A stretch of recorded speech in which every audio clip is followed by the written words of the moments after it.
So overall గా Varanasi title ఎలా అనిపించింది మీకు? టైటిల్ అంటే కాన్సెప్ట్ దానికి ఉంది కాబట్టి, వారణాసి కాన్సెప్ట్ కాబట్టి ఆ మూవీకి అలా అనిపించింది. అంటే మహేష్ ఫస్ట్ రాజమౌళి గారు ఒక టైటిల్ పెట్టారు, సో తర్వాత మార్చారు. సో మహేష్ బాబు సినిమాలో ఆయన తడబడుతున్నాడా? నేనంత గమనించుకోలేదు, ఓన్లీ ట్రైలర్ చూసాను, పార్ట్స్ ఏం ఎక్కువ చూడలేదు. Perfect, Mahesh Babu looks perfect. లాగా ఎలా ఉంటారంటారు మహేష్ బాబు? అంత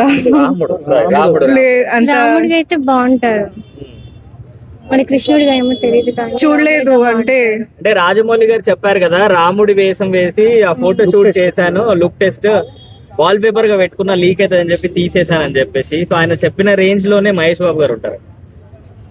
మహేష్ బాబు బాగానే ఉంటారు. ఉండొచ్చు.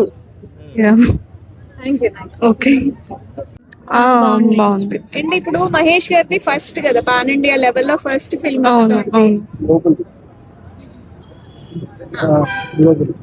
అంటే మాక్సిమం ఒక 120 ఏరియాస్ లో రిలీజ్ అవుతుంది.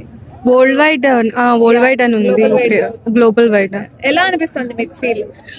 అంటే ఫస్ట్ టైం కదా ఇది గ్లోబల్ వైడ్ గా ఉండటం పర్ఫెక్ట్. అంటే కొంచెం మన తెలుగు ఫిల్మ్ కదా ఇది, సో ప్రౌడ్ గా ఉంది. సో అంటే ఎంత పాజిటివిటీ ఉందో అంత నెగిటివిటీ ఉంది.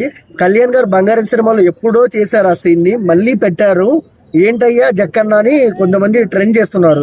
సో దానికి ఏమంటారు? నేను ఎక్కువ నెగిటివ్ ట్రోల్స్ అలా చూడను, ఎక్కువ పాజిటివ్ చూస్తాను.